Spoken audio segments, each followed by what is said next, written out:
Sure, it's easy to say you've hit rock bottom, but have you grabbed a shovel and considered digging more?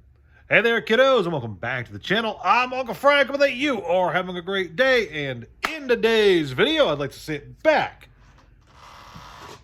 in my very squeaky chair, relax, and have a little conversation with all of you guys about Disney's Lorcana, because yeah, exactly one person has asked for it, and I am nothing if not a slave to the algorithm. So when the people request, I oblige. We're talking about Lorcana today and following up a bit on my last video on the subject. And in that video, I do believe, unless my memory fails me, and it might have, I am old and very forgetful, I believe I was fairly positive towards the direction Lorcana was going in. A lot of optimism about the game, a lot of enthusiastic players, collectors, investors, all the 9 yards. Because, yeah, Lorcana has made it over that 2-year jump, the 2-year wall that plagues every card game in existence. And they've come out the other side looking strong. And despite some, I think, valid concerns that the average member of the community might have, it's looking like a pretty solid game, all things considered. And with that said, there's a lot of great news coming out for Lorcana, especially for some of the older sets. Obviously, we can't have a Lorcana discussion without talking about the first chapter, which is doing pretty good.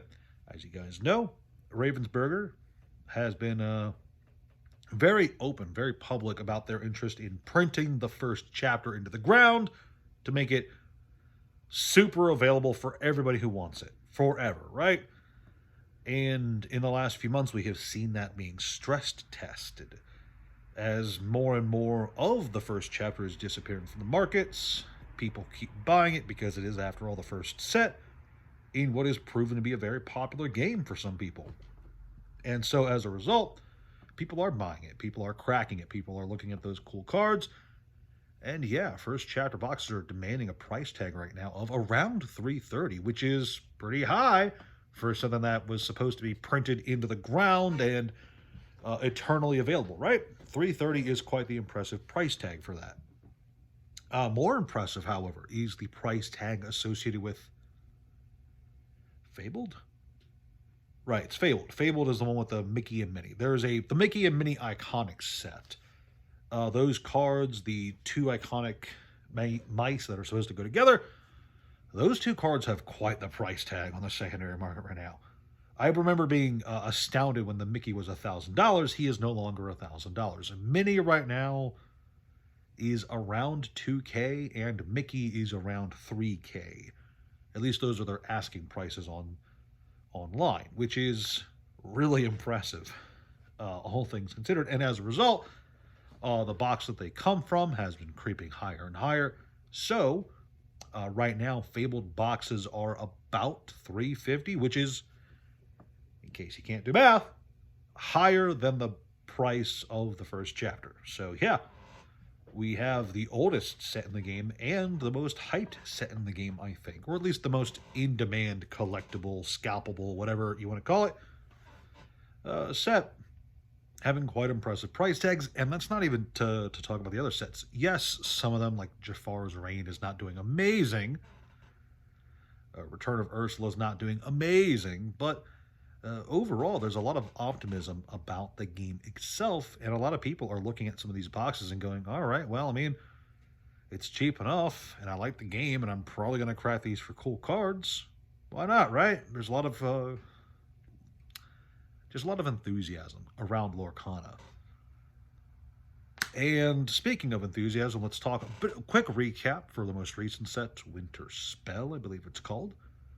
The Winter set, the new Elsa set that didn't have Elsa as the rarest card in the set, which, not my call, but I personally would have made her the iconic, but it is what it is. It was Pocahontas and someone else, I think. There's 2 iconics in the set. But yeah, Winter Spell is doing pretty good. There is an Elsa card in it, and like I said, there are 2 iconics. They are holding their price as well. The set's been well received from what I can find online. with a lot of interest in just overall collecting it. But speaking of collecting, speaking of newer sets, let's talk about the newest set to add to the roster, Wilds Unknown. That one I'm less sure of the name of. I'm pretty sure it's Wilds Unknown, but not like 70% sure that's the name. Yeah, there's a new set coming out in about a month. It's introducing some Toy Story cards, some Incredibles cards, some more Atlantis cards, I think, are in the set as well. I briefly looked over what the spoils were at present. And of course, I took to online, looking around the various communities and such to see what some people were thinking about it. And there's a lot of enthusiasm and a lot of excitement for the set. You know, obviously, it's part of the branding too. The Incredibles, Toy Story. Those are two of Disney's like most popular films they've had in the recent decades. Obviously, they were forever ago now, but still, you get my drift. The Incredibles is very popular. A lot of people really love it. Same thing with Toy Story. A lot of really, like, so many iconic characters, scenes, and moments from those films that bring a lot of the Disney adults into super nostalgia mode. And yes, Atlantis is good too. It's personally one of my favorite Disney films ever, but I understand that it's not very popular. I'm excited to see a bit more of it, but it is what it is. So yeah, new set on the horizon with a lot of nostalgic, beloved characters and branding in it.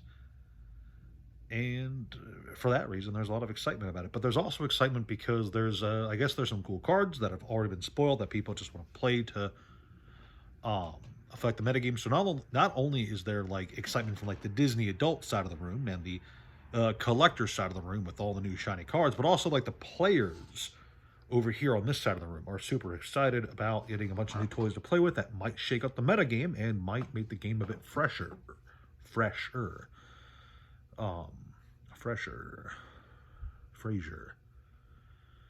Yeah, that's right, Fraser. Is he on by Disney yet? Probably. So, yeah, there's a lot of optimism around Lorcana and a lot of good things going on in the game itself. I'm sorry I can't be more specific.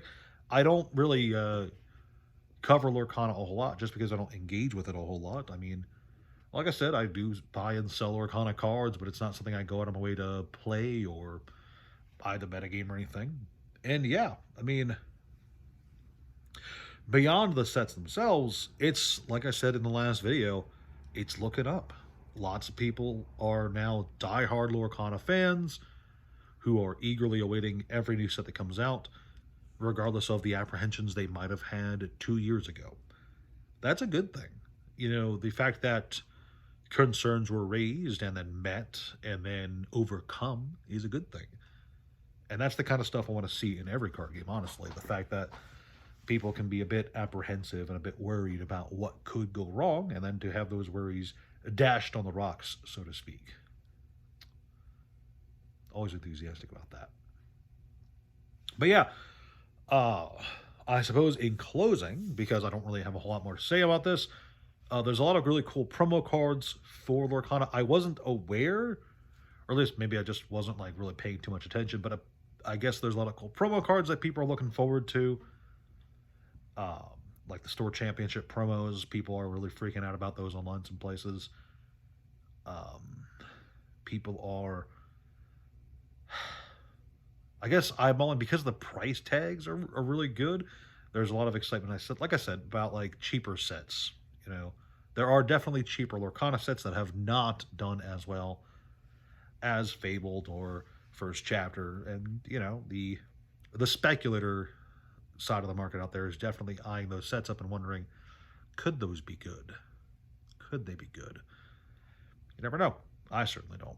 But yeah, overall, Lorcana looks pretty hot right now, especially compared to the first announcement Ravensburger gave of, oh, we're going to just print it into the ground forever. A lot of worry about that, but hey, we come out the other side looking stronger than ever. So congratulations, Lorcana fans. It's looking pretty great for you guys. But yeah, that's all I got for you kiddos today. Thank you so much for watching. Please like, share, subscribe, all that jazz. Leave a comment down below. Let me know what you think about Lorcana. Is it looking good? Is it looking bad? Am I crazy for talking about it? I don't know. Check out the Discord, the Patreon, the TCG player link below. And yeah, that's all I got for you kiddos. Ciao.